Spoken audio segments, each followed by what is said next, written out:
orders. They went to the consulate anyway. They evacuated those who were still in harm's way, and they searched for the ambassador but could not find him.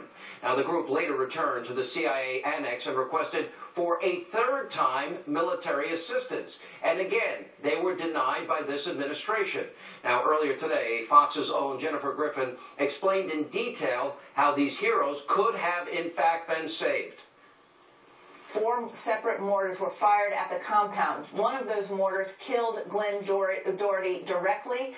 Another one hit, there was a machine gun position on the roof.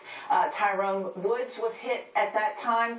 But what I'm told by sources who were in Benghazi the night of the attack, that there were, they did have laser pointers on the mortar fire team. And if Special Operations Spectre gunships had been sent in, and some were on standby, and teams were on standby in Sigonella, just a few hours flight away, that they could have possibly prevented those mortars that struck the compound. They felt that help was not sent when they requested it.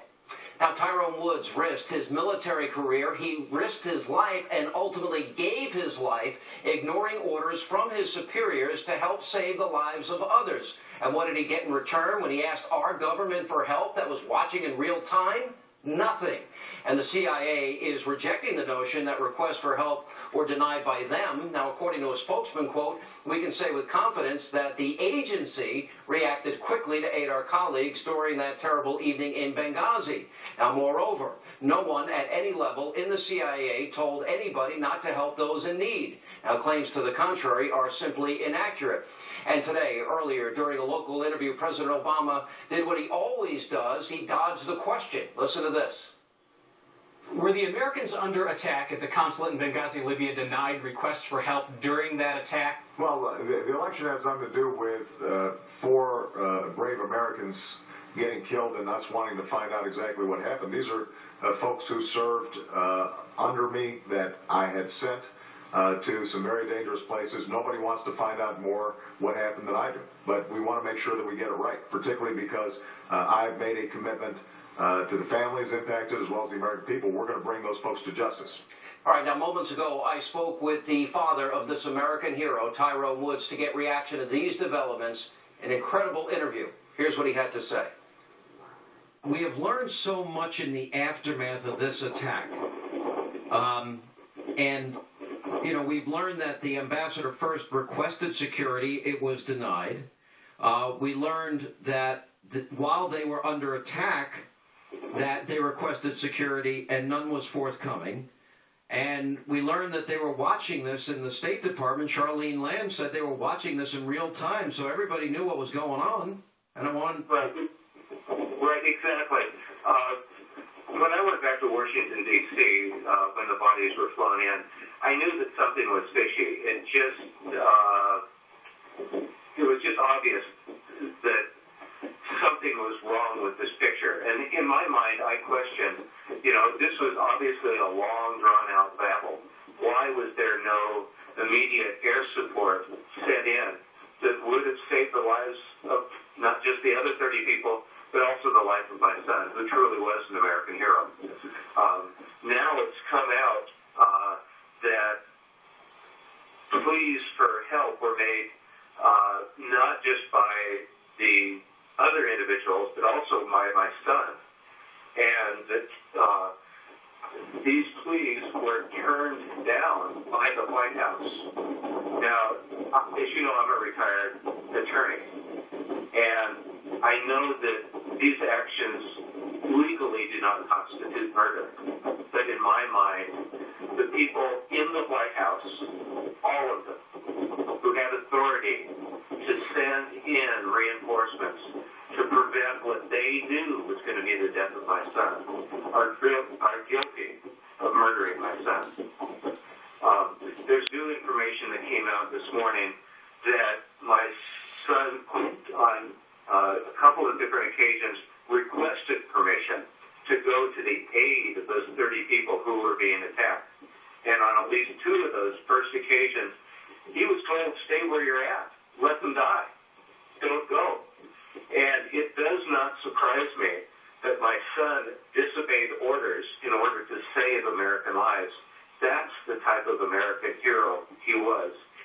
So after he was told to stand down, as I understand it, there were numerous other pleas for help, and your son actually, as I understand it, rescued many people and got them out of the consulate. Is that true? You know, one of the real touching emails I got was with an individual, I won't mention the name, but I received an email from someone who said, "Your son's sacrifice saved my life." And he saved more than one life. And that's the type of man he was. That's the type of leadership the military needs. So if he would have obeyed that order to stand down rather than help the ambassador's team, that person is telling you they wouldn't be alive today. That is correct. And many other people as well. Your son first got involved, was told to stand down after they heard shots at approximately 9:40 p.m. Now, as I understand it, it wasn't until about 4 a.m. the next day that your son, after he had rescued other people, was still fighting in this attack, and it was then that he took on mortar fire. That's my understanding. For 7 hours, the cowards in the White House were watching something they knew that was going to potentially kill those 30 people and potentially kill my son. And they refused to do that, even though they had a moral duty to send support. Cowards in the White House. This is not the way the SEALs operate. The SEALs are an honorable unit, and Ty was honorable by disobeying the powers in the White House that told him not to rescue those lives. Your son was told to stand down. Here's a Navy SEAL with all the time and training and effort. He risks his military career, risks his life for 7 full hours, rescues all these people. Multiple requests throughout the entire period go. It's being watched in real time, and nobody sends any help. I can't fathom this. And then we're told the president goes out there for 2 weeks and couldn't admit that this is a terrorist attack. Why do you think that he tried to blame it on this video or denied that it was a terror attack? You know, unfortunately, Sean, we have a generation of liars who have no moral background.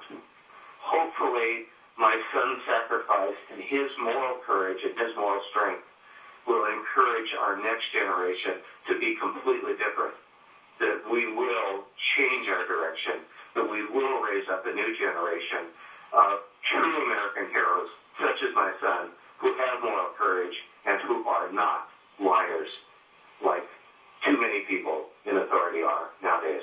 I know you